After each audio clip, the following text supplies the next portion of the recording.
দোস্ত বিগত 2 বছর ধরে বাণিজ্যিক সিনেমায় বেশ ভালো করেছেন সুপারস্টার সাকিব খান। তাণ্ডব, তুফান ও বরবাদ দিয়ে পদ্মা কাঁপিয়েছেন তিনি। দোস্ত আর তারই ধারাবাহিকতায় এবার 90 দশকের ঢাকার আন্ডারওয়ার্ল্ড নিয়ে নির্মিত once upon A time in ঢাকাতে দেখা যেতে পারে ঢালিউড সুপারস্টার সাকিব খানকে।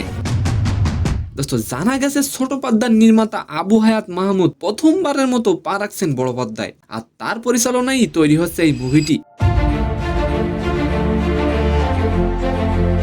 আচ্ছা, সাকিব খানের মুভি আপনার কেমন লাগে অবশ্যই কমেন্ট করে যাবেন। দোস্ত 90 দশকের ঢাকার আন্ডারওয়ার্ল্ডের বাস্তব কিছু ঘটনাকে কেন্দ্র করে এই সিনেমার গল্প লেখা হয়েছে। দোস্ত এই সিনেমার মূল চরিত্র কালা জাহাঙ্গীরের ভূমিকায় থাকছেন সুপারস্টার সাকিব খান।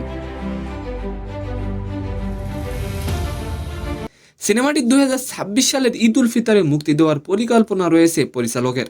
এই once upon A time in Dhaka সিনেমায় তুলে ধরা হবে 1990 দশকের ঢাকার অপরাধ জগৎ, যেখানে কালো টাকা, গ্যাং রাজনীতি, প্রভাবশালী মাফিয়া শহরের উল্টোপিটের এক ভয়ঙ্কর বাস্তবতা। আর এরই কেন্দ্রবিন্দুতে থাকবে রহস্যময়ী আলোচিত্র সন্ত্রাসী চরিত্র কালা জাহাঙ্গীর। তো সম্মানিত দর্শক, আজকের ভিডিওটি কেমন লাগলো অবশ্যই কমেন্ট বক্সে জানাবেন। আর ভিডিওটি যদি ভালো লাগে অবশ্যই একটি লাইক দিয়ে আমাদের চ্যানেলটিকে সাবস্ক্রাইব করে দিবেন। ধন্যবাদ।